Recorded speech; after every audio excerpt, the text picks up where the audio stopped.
Hello అండి, అందరికీ నమస్తే. Welcome back to my channel Tejas collections.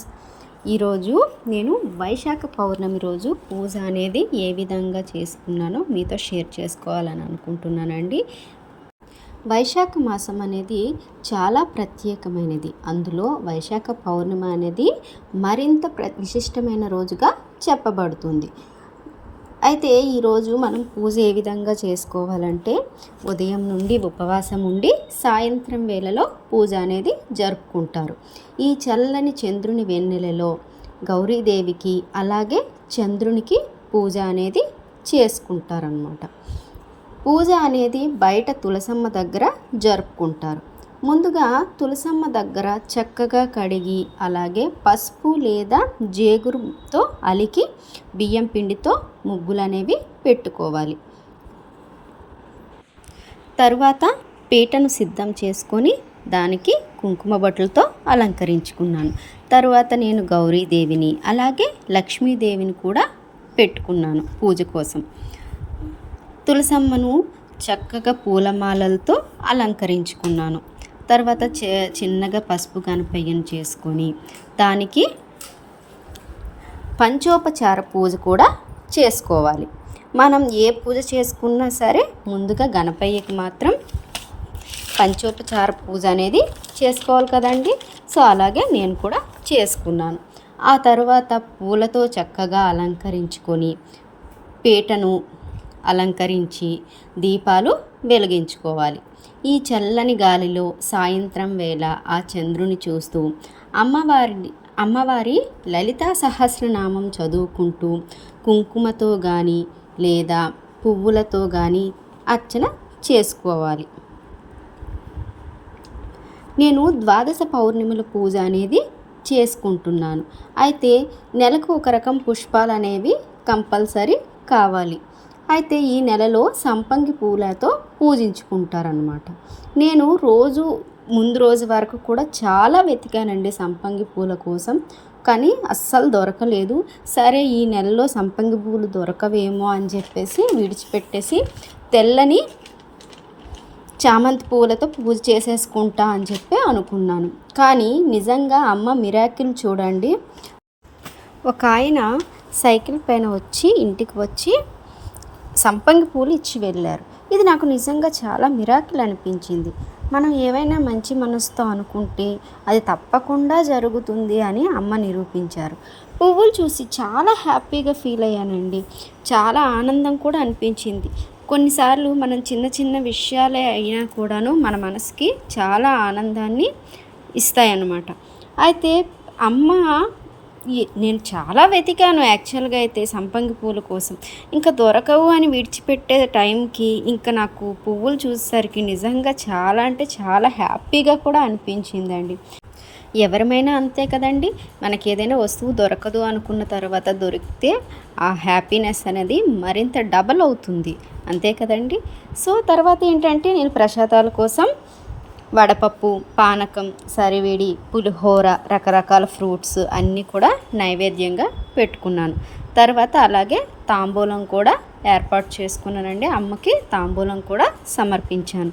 తర్వాత తెచ్చుకున్న పువ్వులు తెల్లని చామంతులతో లలితా సహస్రం పెట్టుకొని చక్కగా పారాయణ చదువుకుంటూ పూలతో అర్చన అనేది చేసుకున్నాను. అదేవిధంగా కుంకుమతో కూడా అర్చన చేసుకున్నాను. ఇలా పూజ అంతా పూర్తయ్యేసరికి ఒక హాఫ్ అన్ అవర్ పైన అయిందండి. తరువాత చంద్రుడికి అర్ఘ్యం అనేది సమర్పించుకోవాలి.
సో ఆ పూజ అంతా అయిపోయినాక దీపధూప నైవేద్యాలన్నీ సమర్పించిన తర్వాత తాంబూలాలు అనేవి సిద్ధం చేసుకున్నానండి.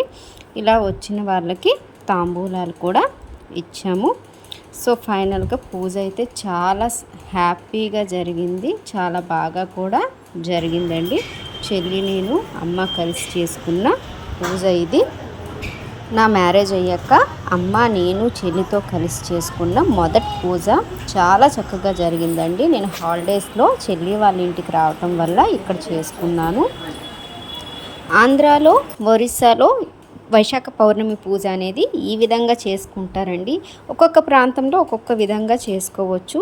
మా సైడ్ అయితే పూజ ఈ విధంగా చేస్తారు.